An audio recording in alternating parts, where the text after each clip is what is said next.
आज बजट सत्र का प्रारंभ हो रहा है और प्रारंभ में ही अर्थ जगत के जिनकी आवाज को मान्यता होती है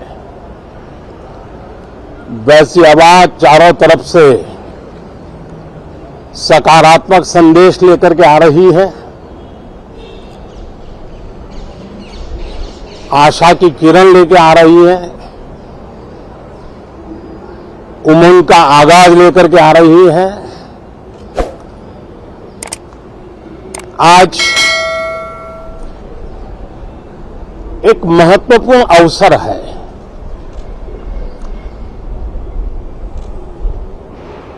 भारत के वर्तमान राष्ट्रपति जी की आज पहली ही संयुक्त सदन को वो संबोधित करने जा रही है।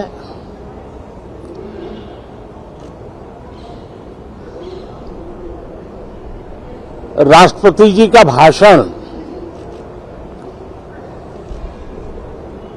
भारत के संविधान का गौरव है, भारत की संसदीय प्रणाली का गौरव है और विशेष रूप से आज नारी सम्मान का भी अवसर है और दूर सुदूर जंगलों में जीवन बसर करने वाले हमारे देश के महान आदिवासी परंपरा के सम्मान का भी अवसर है। न सिर्फ सांसदों को लेकिन आज पूरे देश के लिए गौरव का पल है कि भारत के वर्तमान राष्ट्रपति जी का आज पहला उद्बोधन हो रहा है और हमारे संसदीय कार्य में गत 6-7 दशक से जो परंपराएं विकसित हुई हैं उन परंपराओं में देखा गया है कि अगर कोई भी नया सांसद जो पहली बार सदन में बोलने के लिए खड़ा होता है तो किसी भी दल का क्यों न हो, जो पहली बार बोलता है तो पूरा सदन उनको सम्मानित करता है, उनका आत्मविश्वास बढ़े उस प्रकार से एक सानुकूल वातावरण तैयार करता है। एक उज्जवल और उत्तम परंपरा है। आज राष्ट्रपति जी का उद्बोधन भी पहला उद्बोधन है। सभी सांसदों की तरफ से उमंग, उत्साह और ऊर्जा से भरा हुआ आज का ये पल हो, ये हम सबका दायित्व है। मुझे विश्वास है हम सभी सांसद इस कसौटी पर खरे उतरेंगे। हमारे देश की वित्त मंत्री भी महिला हैं। वे कल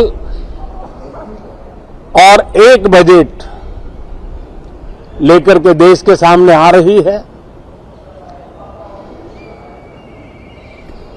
आज के वैश्विक परिस्थिति में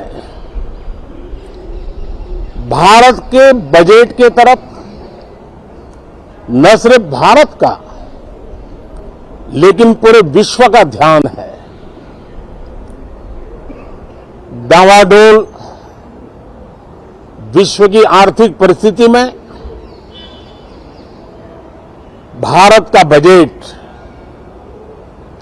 भारत के सामान्य मानवी की आशा आकांक्षाओं को तो पूरा करने का प्रयास करेगा ही, लेकिन विश्व जो आशा की किरण देख रहा है उसे वो और अधिक प्रकाशमान नजर आए। मुझे पूरा भरोसा है निर्मला जी इन अपेक्षाओं को पूर्ण करने के लिए भरपूर प्रयास करेगी।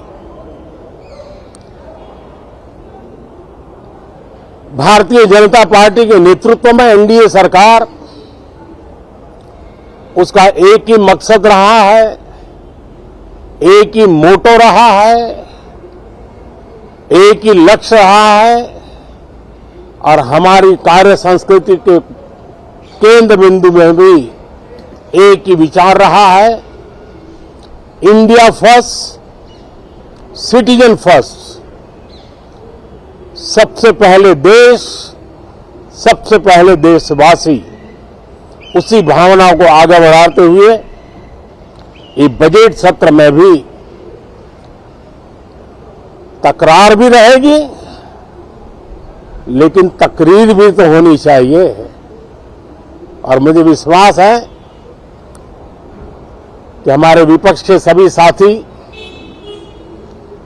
बड़ी तैयारी के साथ, बहुत बारीकी से अध्ययन करके सदन में अपनी बात रखेंगे। सदन देश के नीति निर्धारण में बहुत ही अच्छी तरह से चर्चा करके अमृत निकालेगा, जो देश को काम आएगा। मैं फिर एक बार आप सबका स्वागत करता हूं, बहुत बहुत शुभकामनाएं देता हूं। धन्यवाद।